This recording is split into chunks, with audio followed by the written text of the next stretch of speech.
Ketika kita ikut ngomongi orang, ketika kita ikut mencaci orang, ya Allah Subhanahu wa taala adalah zat yang maha adil. Kata Nabi Muhammad, kata para ulama, janganlah kalian mencaci seseorang atau bahkan mendoakan orang lain dengan doa yang buruk walaupun orang tersebut mendolimi kalian. Ini nasihat daripada Imam Ghazali.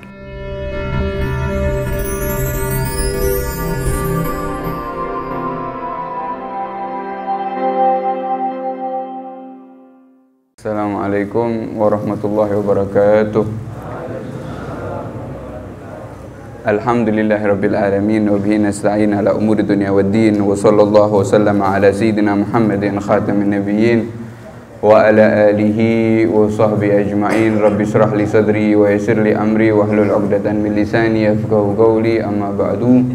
Alhamdulillah, puja dan puji syukur kehadirat Allah Subhanahu wa taala yang masih memberikan kita taufik, masih memberikan kita hidayah, masih memberikan kita kesehatan, masih memberikan kita kekuatan, masih memberikan kita umur panjang sehingga kita bisa berkumpul di masjid yang mulia ini.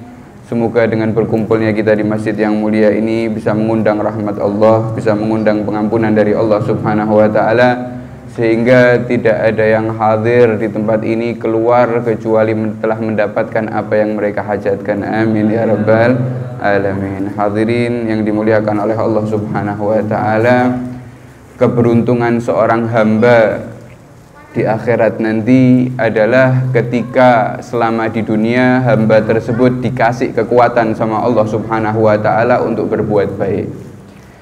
Ketika di dunia hamba tersebut dikasih sama Allah taufik, dikasih sama Allah hidayah, maka itu adalah salah satu tanda hamba tersebut akan dimuliakan oleh Allah nanti di akhirat.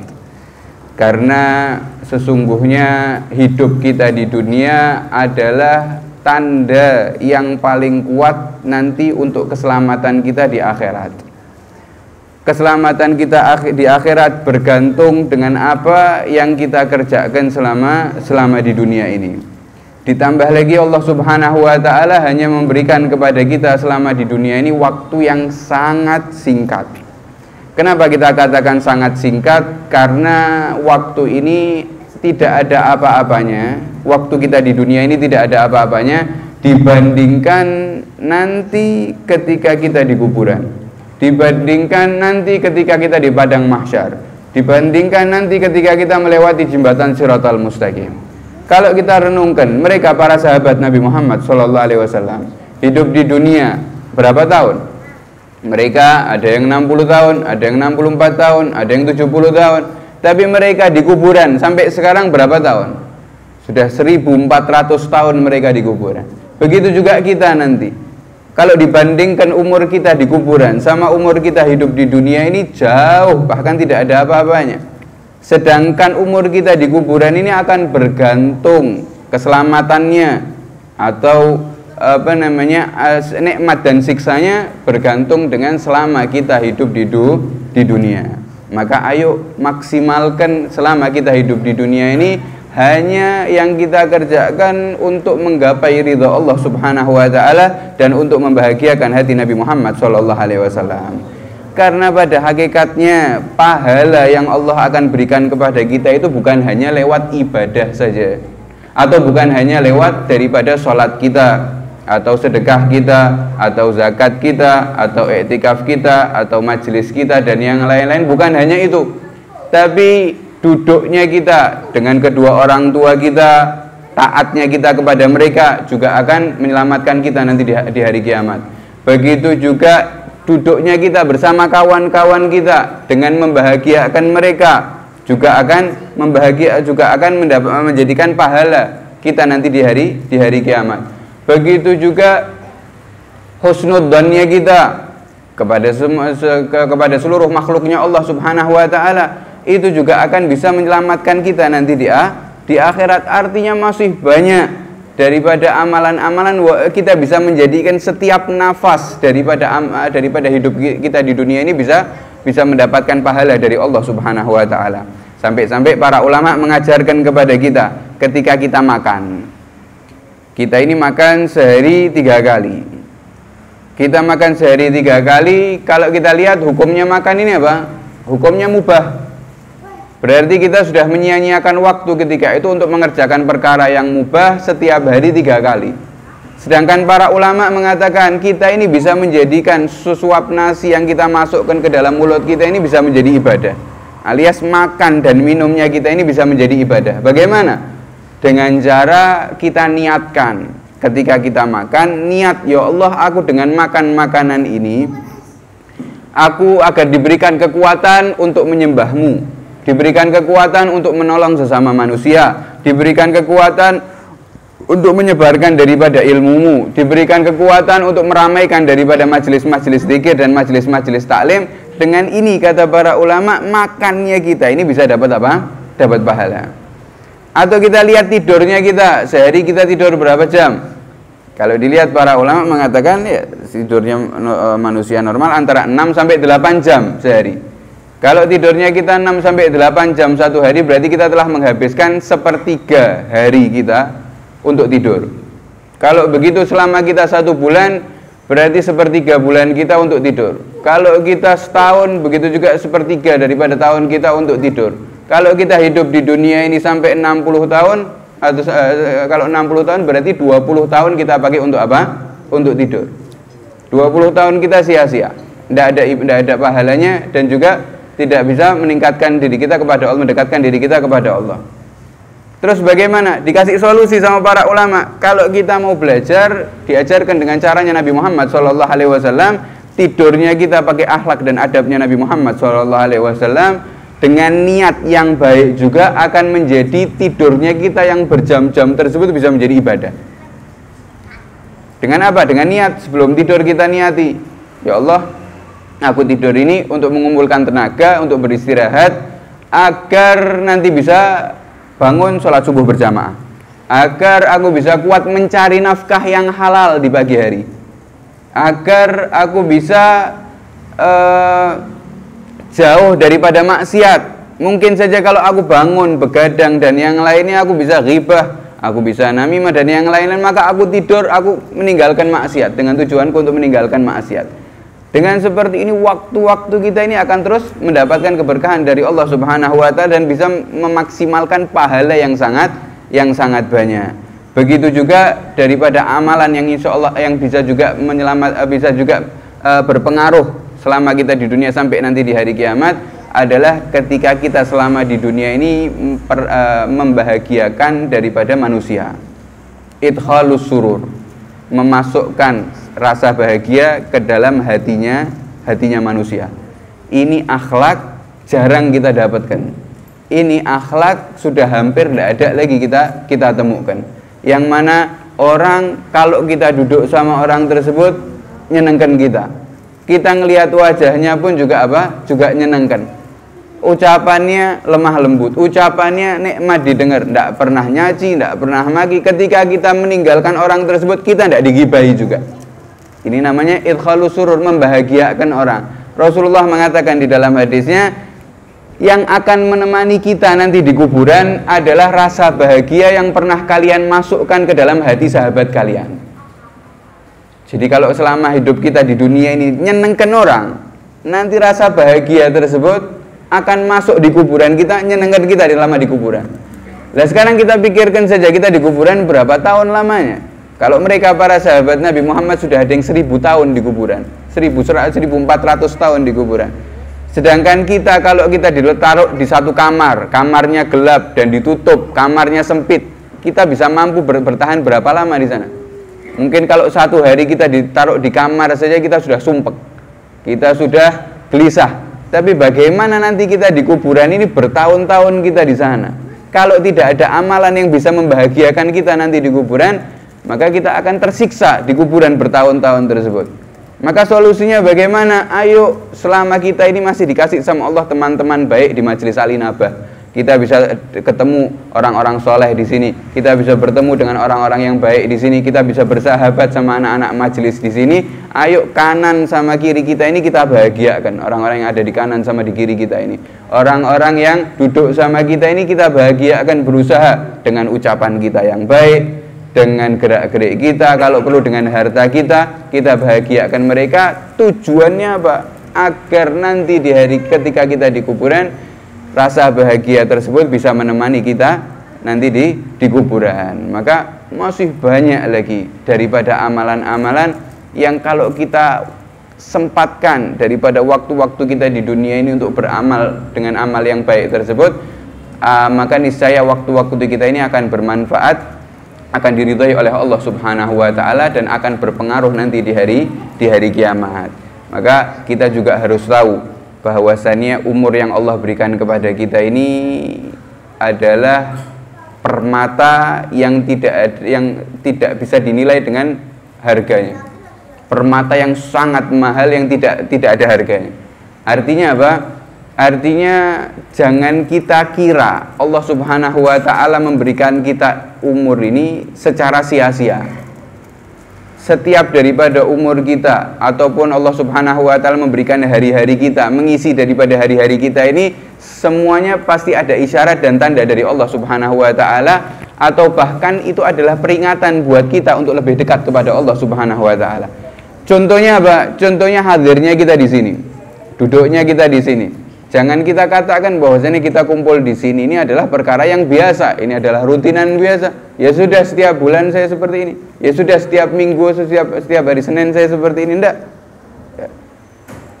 Ketika kita dikasih kesempatan sama Allah Subhanahu wa taala untuk berbuat baik, ketika kita digiring sama Allah Subhanahu wa taala untuk duduk di tempat-tempat yang mulia, tentunya kita mengetahui itu ada isyarat dari Allah. Kenapa kok Allah dudukkan saya di sini? Sedangkan Allah dudukkan orang-orang yang lain ada di tempat-tempat yang buruk. Allah dudukkan orang yang lain ada yang sedang mabuk-mabukan, ada yang sedang berzina, ada yang sedang berjudi, ada yang sedang di tempat-tempat yang buruk yang lainnya. Kenapa kok Allah memilih saya untuk duduk di masjid? Bahkan Allah menjadikan saya istiqomah di sini. Apa tandanya? Apa isyarat dari Allah Subhanahu wa taala? Ini Allah Subhanahu wa taala tidak lain dan tidak bukan memberikan kita kesempatan untuk duduk di majelis Al-Inabah ini. Tentunya Allah ini ingin mensucikan kita, ingin mengenalkan kita dengan orang-orang yang baik, ingin mengumpulkan kita dengan orang-orang yang baik, ingin menjadikan hidup kita hari demi hari, bulan demi bulan ini semuanya indah dan manfaat dan akan berpengaruh baik nanti di hari kiamat.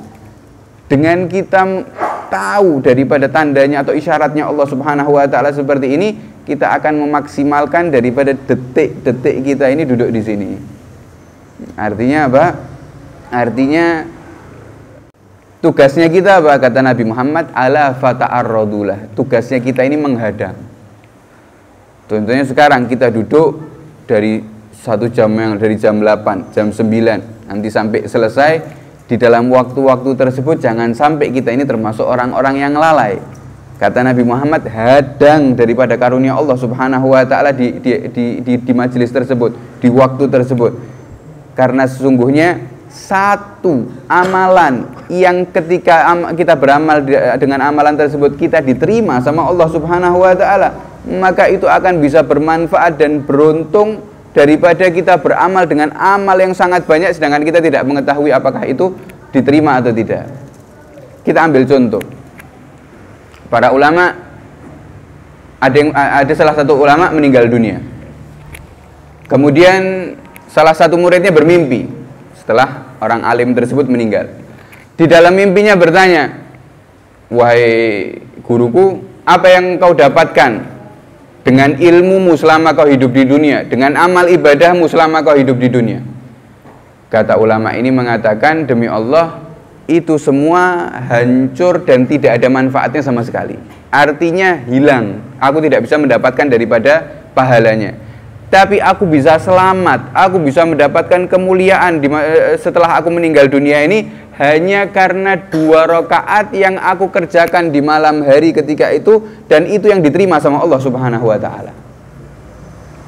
2 rakaat ini orang alim, ini orang ahli ibadah, tapi beliau mengatakan ternyata amal-amalku ini ada rusaknya, ada riaknya, ada ujubnya, ada ndak ikhlasnya dan yang lain-lain, sehingga itu tidak diterima sama Allah. Tapi untungnya ada yang diterima sama Allah Subhanahu wa taala, yaitu cuma 2 rakaat saja.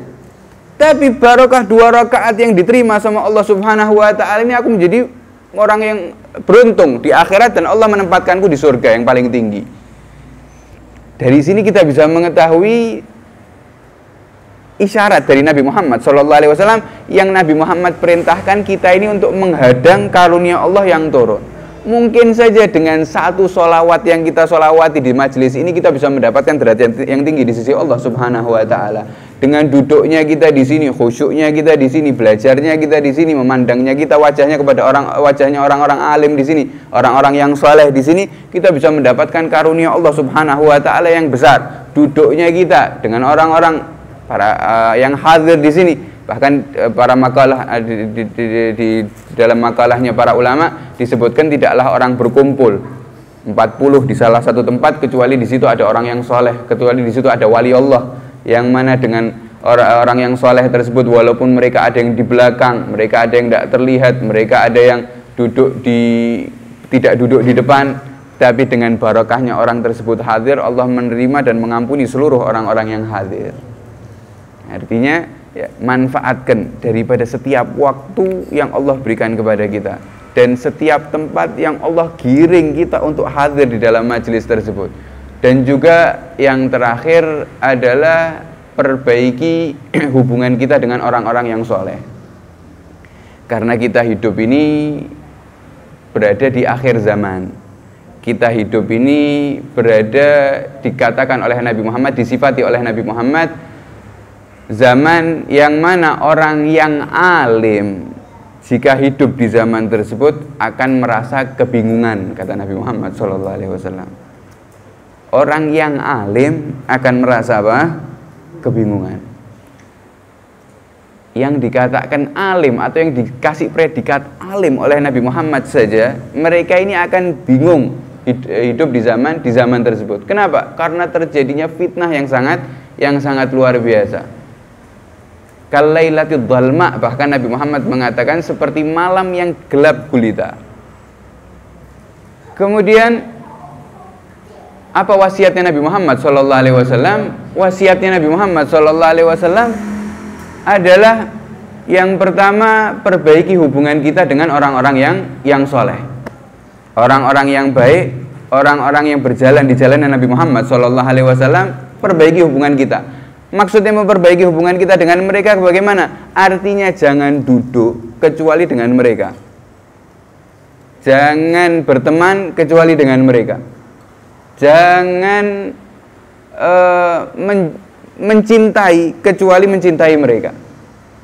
Karena kalau kita sudah memiliki daripada hubungan dengan orang-orang yang jauh dari Allah Subhanahu Wa Taala, maka akan sulit, khususnya di zaman sekarang, kita akan berubah daripada akhlak kita ataupun dengan cara memandang, cara pemikiran kita. Ini yang pertama.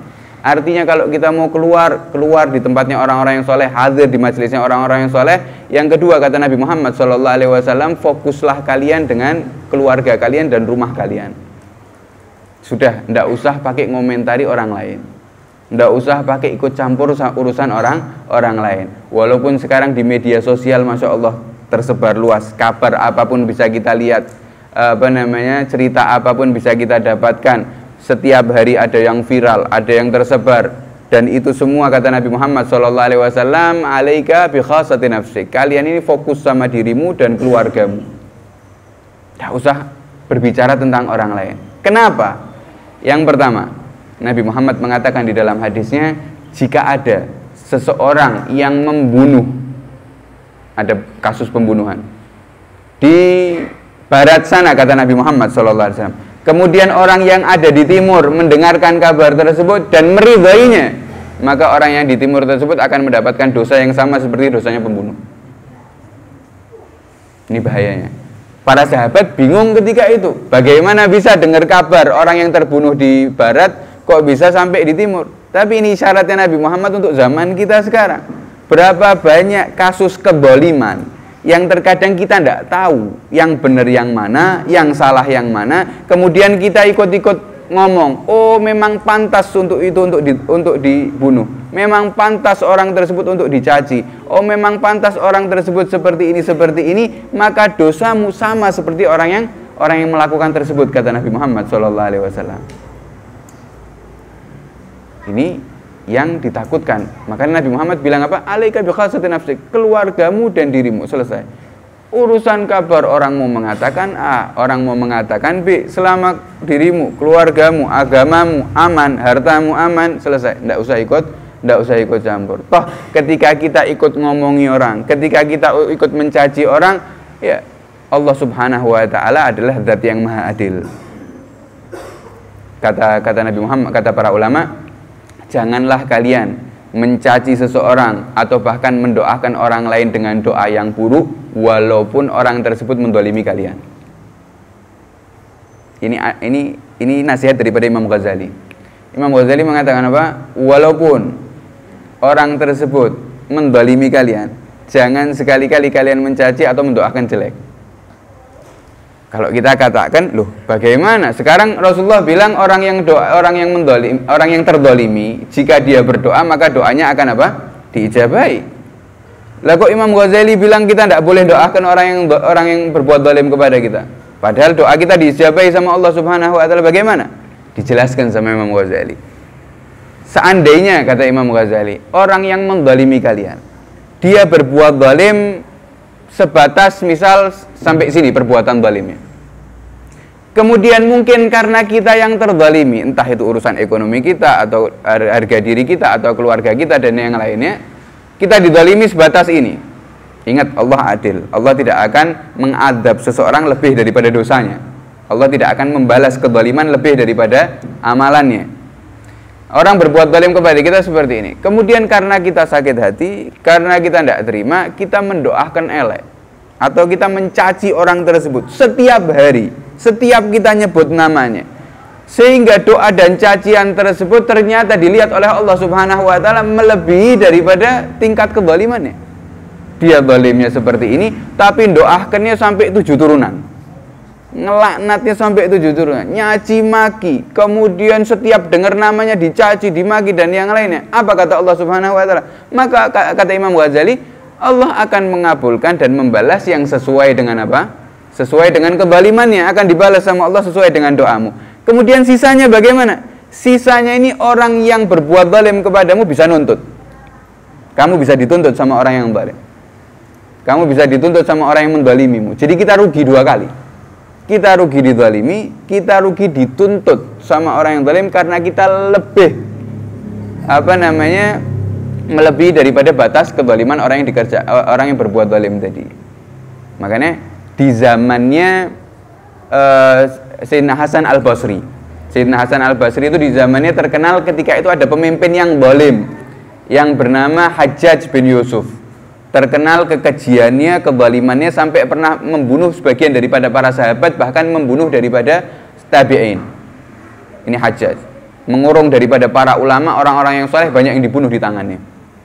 Maka Sayyidina Hasan Al-Basri ketika itu pernah berkhutbah seraya mengatakan, wahai kalian umat Islam, jangan sekali-kali kalian mencaci Hajjaj bin Yusuf. Kaget ini umat Islam. Kenapa kita tidak boleh, padahal orang tersebut orang yang zalim, orang yang membunuh banyak daripada orang-orang yang saleh. Kok justru Sayyidina Hasan Al-Basri ini kok malah melarang umat Islam untuk mencaci mereka? Kata Sayyidina Hasan dijawab oleh Sayyidina Hasan Al-Basri, ketahuilah jika kalian semua mencaci, kalian semua ghibah, menyebutkan keburukan-keburukannya Hajjaj ini, maka Allah adalah zat yang maha adil. Allah Subhanahu wa ta'ala nanti di hari kiamat akan mengirimkan daripada orang-orang yang mencaci daripada Hajjaj bin Yusuf, semuanya dikumpulkan kemudian diadili satu persatu. Alias dosa-dosanya Hajjaj bin Yusuf akan diadili sama Allah Subhanahu wa ta'ala. Tapi orang-orang yang mencaci juga akan ditanya sama Allah Subhanahu wa ta'ala, atas hak apa kamu mencaci? Atas hak apa kamu ghibah? Sehingga kata Sayyidina Hasan Al-Basri, kalau kalian terus mencacinya, kalau kalian terus ghibah, maka akan diadili oleh Allah Subhanahu wa ta'ala. Jika sudah diadili daripada dosa-dosanya Hajjaj bin Yusuf, kemudian masih ada orang-orang yang mencacinya, maka dosa-dosanya Hajjaj bin Yusuf tersebut akan diberikan kepada orang-orang yang ghibah tadi, orang-orang yang mencaci tadi. Orang-orang yang mencaci tadi akan mendapatkan daripada dosa-dosanya. Kemudian pahalanya orang yang ghibah dan orang yang mencaci tadi akan diberikan kepada Hajjaj bin Yusuf. Sehingga orang yang kalian caci itu nanti di hari kiamat justru bisa selamat, dan kalian yang akan rugi di hari kiamat. Waliyadzubillah. Makanya Bahkan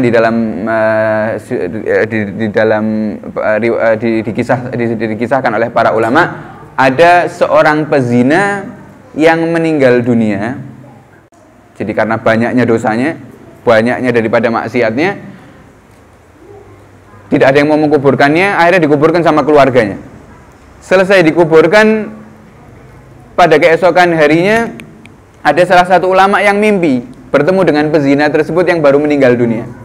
Ketika dilihat di dalam mimpinya, ternyata orang yang pezina tersebut di kuburannya duduk di singgasana yang istimewa, pakai baju yang sangat mulia. Ulama ini heran dan tanya, bukankah kau selama hidup di dunia ini pezina? Kau ini banyak dosa. Kata pezina ini, ya benar, aku ini memang ahli maksiat dan aku ini banyak dosa. Tapi berkat orang-orang yang setiap hari ghibahin aku, mencaci aku, merendahkan ke aku, maka dosa-dosaku telah dikirimkan oleh Allah kepada mereka, dan pahala mereka telah dikirimkan Allah kepadaku.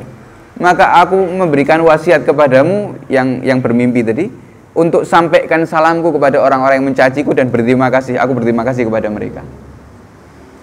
Jadi ayo jaga lisan kita, khususnya di zaman sekarang. Tidak usah kita ngurusi orang lain. Di dalam sosial media mau ada kabar apapun, cukup kita dengarkan, selesai, kita ambil hikmahnya, kita ambil manfaatnya, tidak usah kita komentari. Kalau sampai kita mengomentari, kalau itu perbuatan buruk kita ridhoi, kita dapat dosanya. Ya. Kalau itu bukan urusan kita ikut mencaci, kita akan diadili nanti di hari kiamat oleh Allah Subhanahu wa ta'ala.